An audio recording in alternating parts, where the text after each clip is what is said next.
अक्सर बच्चे मेरे से पूछते हैं सर ये डेरिवेशंस आप कैसे याद रखते हैं, क्या तरीका है? तो बस मेरा तो सिंपल सा आंसर है, प्रैक्टिस मेक मैन परफेक्ट। हाँ जी, प्रैक्टिस मेक मैन परफेक्ट। इसके पीछे कहानी ये है कि जितनी ज़्यादा बार आप प्रैक्टिस करोगे डेफिनेटली डेरिवेशंस आपको उतनी ही ज़्यादा इजी लगेगी। कहने का अर्थ ये है कि आप बस रिटन वर्क ज़्यादा से ज़्यादा करिए, और ख़ासकर जो बायो के जो स्टूडेंट्स हैं, ठीक है, उनका क्या होता है, मेन जो बायो में डायग्राम्स होते हैं, लिखने का ज़्यादा कुछ होता नहीं है। वैसे होता है लिखने का, मतलब कहने का अर्थ है रिटन प्रैक्टिस इतनी ज़्यादा नहीं हो पाती, ठीक है। तो प्लीज़ फिजिक्स में आप ज़्यादा से ज़्यादा रिटन पे प्रैक्टिस रखिए, ठीक है। अल्टरनेटली फिजिक्स आपको बहुत ज़्यादा ईजी लगेगी। तो आज की जो शुरुआत है वो हम करते हैं electric field intensity at a point when charges are distributed on a spherical shell. So I am Devendra and you are most welcome to your YouTube channel Physics Netra. So करते हैं आज की जो शुरुआत, that is trick field intensity at a point when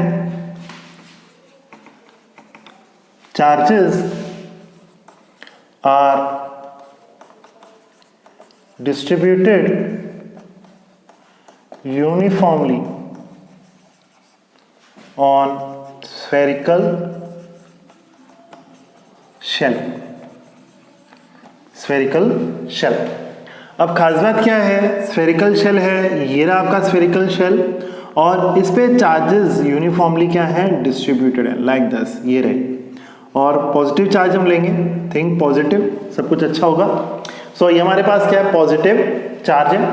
अब यहाँ पर इस पॉजिटिव चार्ज की वजह से इसने अपना क्या कर रखा है, एक गॉसियन सरफेस बना रखा है, गॉसियन सरफेस बना रखा है, ठीक है। अब ये एक स्फीयर है जिसका रेडियस हम r ले रहे हैं, ध्यान करना, we are taking as a capital R, ठीक है।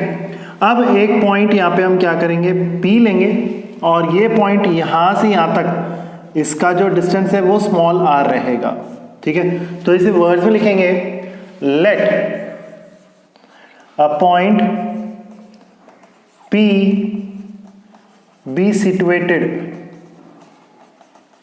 ठीक है, let a point be situated at a distance r from the centre of spherical shell। So obviously सी बात है, यहां पर हम क्या काम कर रहे हैं, electric field intensity find out करने की कोशिश कर रहे हैं। अब ये आपका पॉजिटिव चार्ज है, तो इलेक्ट्रिक फील्ड की डायरेक्शन क्या होगी, इसी साइड होगी, ओके। और इसके लिए हम क्या काम कर रहे हैं, यहीं पे ही एक छोटा सा एरिया ले रहे हैं, we are taking a small area ds। So यहां पर जो इलेक्ट्रिक फ्लक्स होगा वो कितना होगा, what will be the electric flux, electric flux phi is equal to, जैसे हम जानते हैं, close surface integration of E dot ds, ठीक है। अब यहां पर ये सरफेस है, तो यहां पर भी आपका क्या हो जाएगा, ds हो जाएगा, क्या हो जाएगा, ds, उसी डायरेक्शन में। So in this case you can write down as और either closed surface integration of E ds cos 0, ठीक है। cos 0 इसलिए E और ds दोनों एक ही डायरेक्शन में है, सो cos 0 की वैल्यू 1 होती है, तो you can write down as E integration of ds phi is equal to E into ds, ठीक है।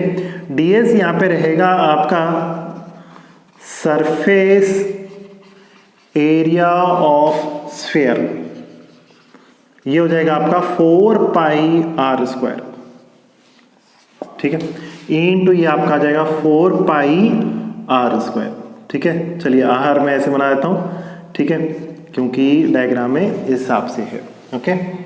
अब ये तो हो गया आपका इलेक्ट्रिक फ्लक्स। अब हम चलते हैं आपका गॉस लॉ, ठीक है। अब मेन बात आती है, उससे पहले गॉस लॉ से पहले चलने से पहले आपने देखा होगा यहाँ पे इंटीग्रेशन ऑफ ds, क्योंकि ये जो एरिया है ये स्मॉल है, तो ऐसे स्मॉल करते करते पूरा स्फीयर ले लेगा, इसलिए यहाँ पे क्या आ गया, 4 पाई r स्क्वायर आया है। अब according to Gauss law, according to Gauss law. Gauss law के हिसाब से हम जानते हैं फाई इज इक्वल टू क्या था आपका, क्यू बाई एप्सिलॉन नॉट। ये आपका इक्वेशन नंबर 2। अब फ्रॉम इक्वेशन 1 and 2, 1 और 2 से phi is equal to E, ठीक है, यानी ये हो जाएगा आपका E into 4 pi r square is equal to q by epsilon naught. तो ई की वैल्यू आ जाएगी आपके पास E is equal to Q divided by 4 pi epsilon naught r square. ये आपका आ जाएगा यहाँ पे। ओके, तो ये रहेगा आपका इलेक्ट्रिक फील्ड इंटेंसिटी का। बट यहां पर जाइएगा मत, एक मोस्ट इंपॉर्टेंट इसके अंदर रहता है, दैट इज है when R is equal to R हो, ठीक है, R इज इक्वल टू क्या हो, R हो। तो इस केस में जो रिजल्ट है वो रहेगा आपका E is equal to Q divided by 4 pi epsilon naught R square. यानी स्मॉल r की जगह आपने क्या करना है, इस कैपिटल R को फिट करना है। थर्ड है आपका, ठीक है, व्हेन, ठीक है, जो P है, when point P resides inside the sphere, ठीक है। जब पॉइंट P क्या रह रहा है, अंदर रह रहा है, तो अंदर ऑब्वियसली सी बात है, अंदर यानी इलेक्ट्रिक फील्ड कुछ नहीं रहता, E आपका क्या रहता है, 0 रहता है, ठीक है। या यूं को चलो ऐसा कर लेते हैं, when point P resides inside the sphere, कोई चार्ज अंदर प्रेजेंट नहीं है, बाहर चार्ज है, तो क्या 0 है, अंदर 0 है, अंदर कोई चार्ज नहीं है, तो इसलिए EB क्या हो जाएगा आपका 0 हो जाएगा।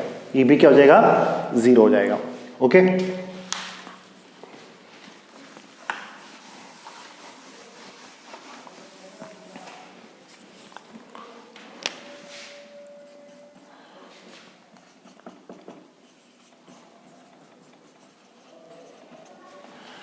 अब देखिए, अब मेन इसका यहां पर ग्राफ के बारे में बात करते हैं, क्योंकि यहां पर जो हम ऑब्जेक्ट ले रहे हैं वो स्फीयर ले रहे हैं। तो ये हो गया आपका स्फीयर, ठीक है, और डिस्टेंस क्या आपका r है, ये r आ गया, ठीक है, और किसके बीच में निकाल रहे हैं अपन, इलेक्ट्रिक फील्ड E के रिस्पेक्ट में, ठीक है। अब यहां से लेके यहां तक, क्योंकि हम यहां पे स्फीयर के अंदर हैं, और अंदर है तो E क्या है, 0 है, तो E क्या हो गया, 0, ठीक है। अब मेन बात है सरफेस, ठीक है, सरफेस, ये रहा सरफेस पे, ठीक है, जो E की वैल्यू है वो मैक्सिमम रहती है। E इज इक्वल टू आपके पास क्या है, Q divided by 4 pi epsilon naught R square, ठीक है। बट जैसे जैसे आप इस स्फीयर के, यानी यहां से आप बाहर की तरफ जा रहे हैं, ठीक है, तो ये रिलेशन यूज होगा और इसका जो ग्राफ है वो इस हिसाब से आएगा, यानी E is inversely proportional to R square, समझे। यानी अंदर E की वैल्यू क्या है, 0 है, ये रहा E की वैल्यू क्या है, 0 है, ठीक है। उसके बाद क्या था आपका, ये वाला टर्म, ये था आपका जब सरफेस पे हो, सरफेस के लिए इलेक्ट्रिक फील्ड मैक्सिमम रहता है, ध्यान करना, ये आ जाएगा। और जैसे ही आप बाहर जाओगे, बाहर मतलब स्फीयर के दूर जाओगे, तो ये वाला रिलेशन यूज हो जाएगा R स्क्वायर, क्योंकि ये डिस्टेंस को रिप्रेजेंट कर रहा है, तो is inversely proportional to 1 by, ठीक है, R स्क्वायर। ओके, तो बहुत ज्यादा इंपॉर्टेंट है, प्लीज इसे आप 2-3 बार लिख के देखिएगा, क्योंकि मुझे तो प्रैक्टिस है, ठीक है, तो फटाफट हो जाता है मेरे से, बट आपको बार बार आपको लिख के देखना पड़ेगा, और एग्जाम में ये 101% आना ही आना है, ठीक है। या यूं कहो, जो तीनों डेरिवेशंस हैं, ठीक है, गॉस लॉ के जो एप्लीकेशंस हैं, अगर आपने if you are new in this, so please move towards my previous video, ठीक है। फिजिक्स नेत्र चैनल है और वहां पे आपको प्लेलिस्ट मिलेगा, ठीक है। प्लेलिस्ट में चैप्टर 1 क्लास 12, ठीक है, ये देख लेना, ठीक है। इसमें कंप्लीट वीडियोस मेरी आ जाएंगे। Okay, and have a nice day. Okay.